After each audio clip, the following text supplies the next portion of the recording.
Tonight, the situation in Gaza City has taken another grim turn. The sounds of conflict, once a distant, dreaded drumbeat, are now at the very doorstep of neighborhoods previously considered safer havens. We are seeing a significant escalation of Israeli military operations targeting the suburbs of this historic city. For people on the ground, this means a sudden and terrifying intrusion of war into daily life. The relative quiet some areas had experienced has been shattered.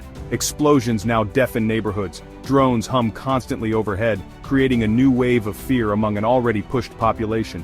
The attacks are concentrated on areas like Zaytun, Shujaya. These suburbs house thousands of families. Reports from the ground, backed by visual evidence, show intense bombardments. The intensified attacks have triggered a heartbreaking exodus. We are witnessing scenes of mass displacement. Countless families grab what few belongings they can carry and flee.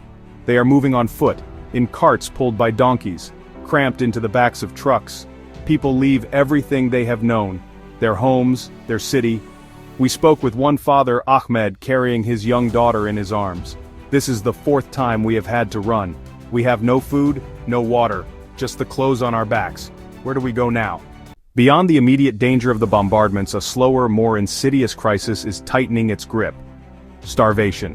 The availability of food has plummeted to catastrophic levels across the entire strip. Markets are empty and deserted. Bakeries destroyed, no fuel or flour. Families resort to desperate measures, foraging wild plants, grinding animal feed into crude flour to make bread. International experts say this precedes widespread famine. The latest report from the Integrated Food Security Phase Classification, it confirms parts of Gaza are facing famine. This is not a future possibility, it is happening now. A significant portion of the population is at catastrophic levels of hunger. The impact on children is particularly horrifying. Humanitarian workers report emaciated bodies, swollen bellies, lethargy. The Monitor warns, without massive sustained aid and a cessation of hostilities, countless lives will be lost. The aid reaching those most in need is a tiny fraction of what's required.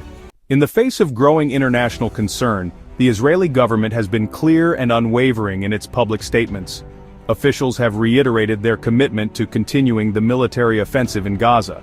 The stated goal is to dismantle the remaining capabilities of Hamas and other militant groups. They say militants use civilian areas, including the suburbs of Gaza City, as strongholds for launching attacks and storing weapons. The IDF has named key operational targets like Zaytun, Shujaya. They point to rocket launch sites and weapons caches as justification for operations. The military says it takes steps to mitigate civilian harm, issuing warnings when possible, but claims urban warfare makes civilian casualties a tragic, unavoidable consequence of Hamas's strategy. This objective is driving the push into the city's suburbs even after previous operations in these neighborhoods. Tel Aviv's message, pressure will not cease until objectives are met, indicating prolonged, intense fighting ahead for Gaza's people.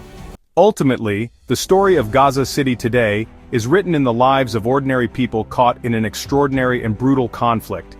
It is the story of individuals like Fatima, a grandmother who fled Shujaya with her grandchildren. She told a journalist she had lost her home, her son, and now, her hope. It is the story of Youssef, a university student whose dreams of becoming an engineer are now buried under the rubble of his university. He now spends his days searching for food for his family. These are not statistics. They are human beings whose lives have been irrevocably shattered. The psychological trauma being inflicted is profound and will last for generations. Aid workers on the ground are risking their lives daily to provide what little assistance they can, but they are clear that their efforts are a drop in the ocean. They are calling for an immediate ceasefire and the opening of safe, unimpeded humanitarian corridors to allow life-saving supplies to reach the millions in need. The crisis in Gaza City is a stark reminder of the devastating human cost of conflict. It is a story of loss of life, loss of homes, loss of security, and loss of hope. This is News Unfiltered TV.